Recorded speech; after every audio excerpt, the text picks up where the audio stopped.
Yo, what is up, y'all? It's Cone back here again tonight with another video. So the Los Angeles Lakers are a disaster on pretty much every single level of an organization at this point. Coach is on the hot seat, players are playing not up to the standard that many people thought they should, guys leaving media availability, front office making bad decisions, pretty much everything's going wrong for the Lakers at this point. Bad losses. Right now they're in the play-in tournament for a team that was supposed to be at this point trying to compete for a championship, maybe resting a couple guys leading up to the All-Star break, not fighting for their lives to actually even make the playoffs, being under 500 at this point. They have missed Anthony Davis for some time, LeBron missed some time, but there's no reason they should be this bad. And it's not any one person's fault. I feel like a lot of people, when they look at this Lakers disaster that's going on right now, they point their finger at, oh, Frank Vogel, oh, at Russell Westbrook, oh, at the front office, oh, at this, that, the other thing. I don't think it's any one person or player's fault. I think this is kind of just a full-on organizational failure at this point. So I'm going to go through, kind of talk about everything that's going on, my thoughts on everything. Make sure to leave a like and subscribe. Let's see if we can hit 50 likes. And let me know who you think is at fault for everything that's going on right now. So typically, when a team that's supposed to be contending is not contending, the first person they look at is the head coach, Frank Vogel. Kind of the most recent controversy with him is after the loss to the Nuggets. There's reports that he's fighting for his job like every single night. Every night he could get fired, couldn't get fired. He didn't get fired after the Nuggets lost, and they beat the Jazz, which was a good win. Then a bad loss to the Pacers, and now they're going up against the Magic, which I can guarantee you, if they lose to the Magic, he's going to be fired. So it just feels like any day now, and it kind of seems like he realizes that. A good example of this is last night. He benched Russell Westbrook for the end of the game because he said that, quote unquote, when he was asked about it, I put the players out there that I thought gave us the best chance to succeed and win the game. Which, you know, it's fair if he thinks that that was the lineup that had the best chance. Sure, go for it. But at the same time, it doesn't feel like something you would typically hear a coach say. Typically, I feel like a coach would say, oh, I just like the energy we had going out there. I kind of just like the groove we were in. Not say like, imply that Russell Westbrook is not a winning player or that he couldn't have helped them win. That just kind of felt like to me a little bit weird, and weird to the point where it feels like he's kind of given up. He knows the organization is going to fire him. I think everyone knows Frank Vogel is going to be out pretty soon.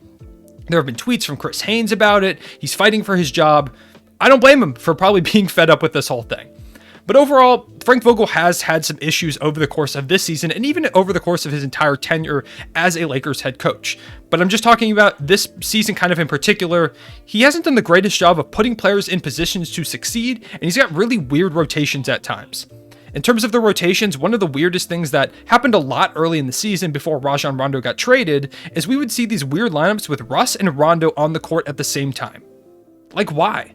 Those two players don't complement each other well at all. You already have a roster full of guys that don't complement each other very well. Why would you put out Rondo and Russ, two ball-dominant point guards that can't shoot, on the same court? Why would you do that? It doesn't really make any sense. And so that's always a big question mark. You've got the other night where, going up against, I believe it was when they were against the Utah Jazz, they had a pretty big lead. And then in the third quarter, he ran a lineup out there with Stanley Johnson and Talen Horton-Tucker as the two ball handlers. Like, Talen Horton-Tucker was running point guard. THT, he's like a solid slasher, he's like a defender. He's not a ball handler. Why would you put him in that position if he's not going to succeed? And of course, they start getting blown out over the course of the time that lineup was in. They fell apart when Russ and LeBron weren't on the court. There should always be one of those two on the court. And if they aren't on the court, you should have someone in that can handle the ball. It doesn't make any sense to experiment with, oh, let's try THT while you're fighting for your life in the playoff race. Sure, maybe if you were the one seed, you could go, okay, let's get THT some ball handling reps, but it just doesn't make any sense. Why would you put him out there as that type of player? And those are just a couple of examples of lineups that don't make sense and players not being in a position to succeed. When you put players out there that don't complement each other, which, like I mentioned, this roster as a whole doesn't complement each other very well, you're going to have a lot of issues with trying to have guys get in rhythm, get comfortable, and find a role that they're comfortable with. If you keep trying out guys in different roles, which obviously you have to find something that works. I'm not saying that you can't try things out as a coach, because that is your job, is to find what works. But if you have these super weird lineups that don't make sense, how are guys ever going to get comfortable in a single role? How are they going to know what their role is on that team to win basketball games? It's tough, and it's hard to kind of know when you are thrown into all these different weird lineups. So Frank Vogel, I don't know if he is the answer for them at coach. The problem is, how often does a coach get fired at this point in the season and they go on to win a championship? The only example I can think of recently is when a coach got fired in Cleveland, David Blatt getting fired in the 2015-16 season in favor of Tyronn Lue. But the difference was that Cavs team, when they fired David Blatt, they were 30-11. They were at the top of the Eastern Conference. This Lakers team, as I mentioned, is below 500. So firing a coach at this point, while it could be a big turning point for them, who do you bring in now that kind of fixes this whole thing? I don't think David Fizdale, who was their interim coach while Frank Vogel was out with COVID issues, I don't think he's the answer. He hasn't been a good coach over the time that he's been a head coach in this league. So I don't know who's the answer, but I think you have to go in organization. And even so, there aren't any names that jump out at me as being better than Frank Vogel.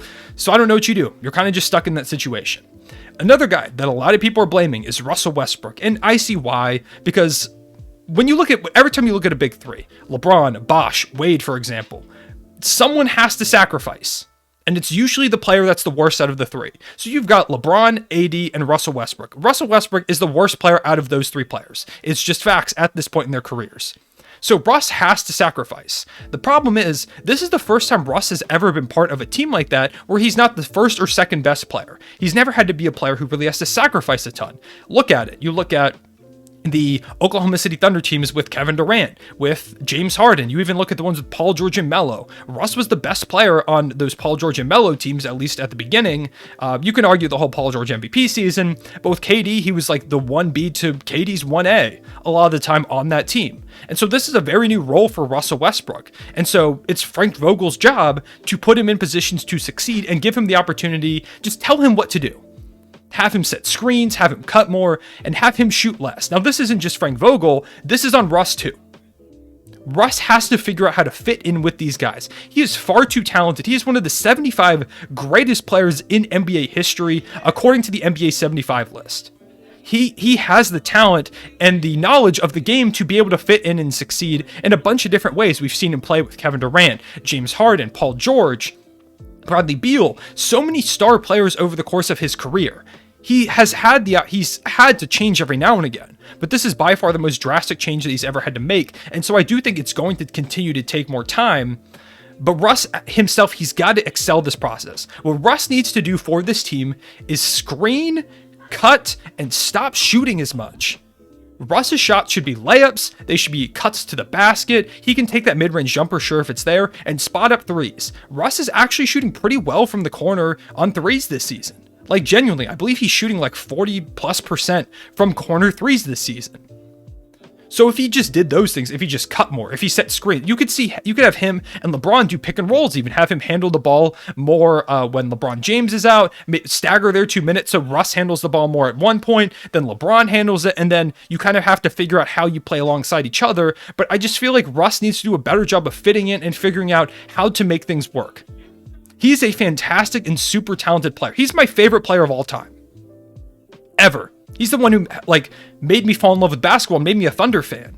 So I want to see him succeed. And to do so, he's got to figure these things out. It's also on the coach to give him opportunities to succeed, but Russ himself has to also figure it out. He's got to lock in more defensively. That's one of the biggest things. There are too many times where Russ is losing his guy. He's got to figure it out. And I know he will, because he's a great player. But it's going to take some time.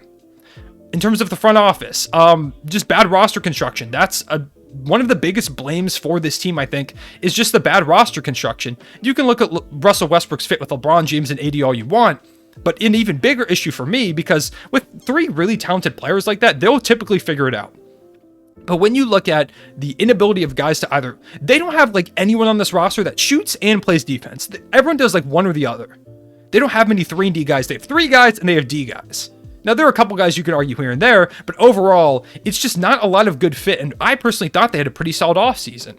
But Trevor Ariza is old, and he's just now getting back. Kendrick Nunn hasn't played this year. Malik Monk, he's been pretty good. He was probably their biggest acquisition of the offseason. The bigs that they have don't work. They don't make sense. DeAndre Jordan is really bad at this point in his career. Dwight Howard is a little bit better. He's had some nice moments. But LeBron James is playing center a lot of the time, and it's just such an old roster of guys that don't fit together.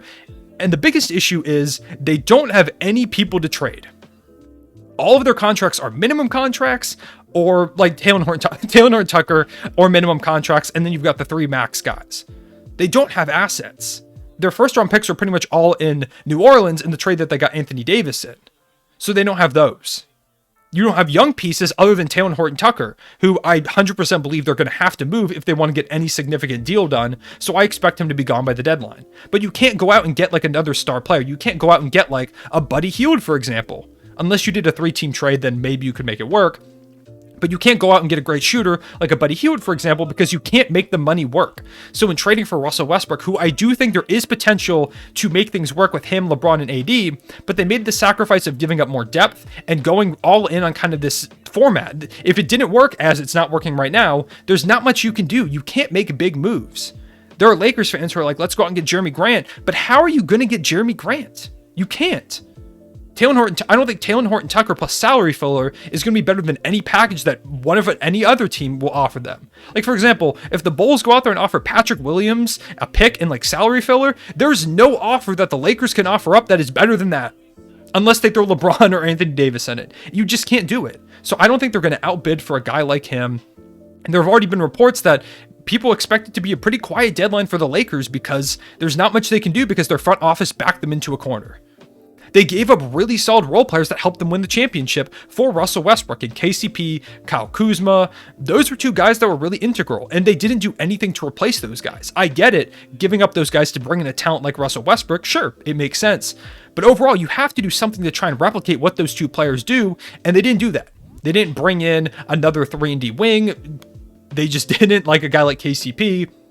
They didn't bring in a wing like Kyle Kuzma who can play the 4 or even some small ball 5. They just didn't do that. So they kind of just let those important pieces go, and they were like, we'll figure it out.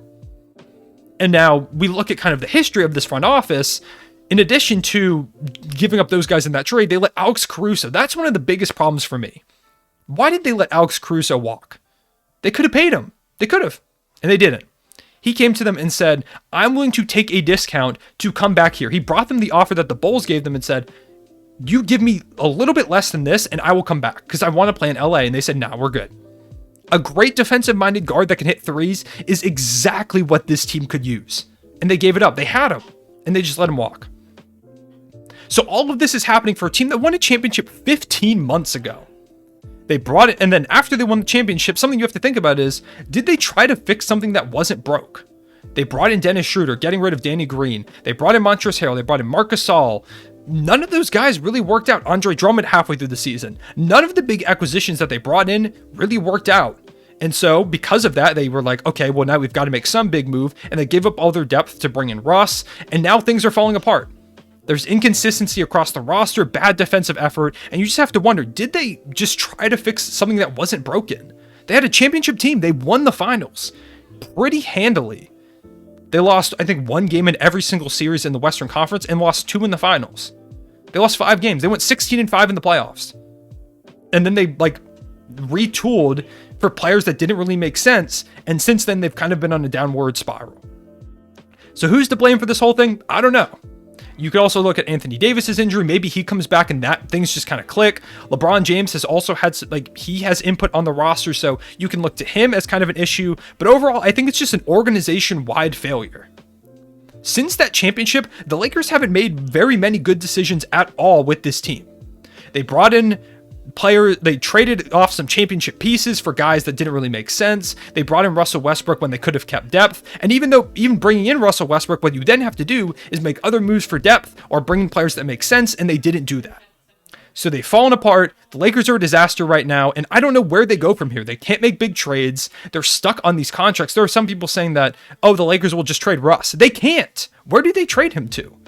There's not going to be a team that's going to take on that contract, and to take on a contract of that magnitude, they're going to have to give up a pick or 2.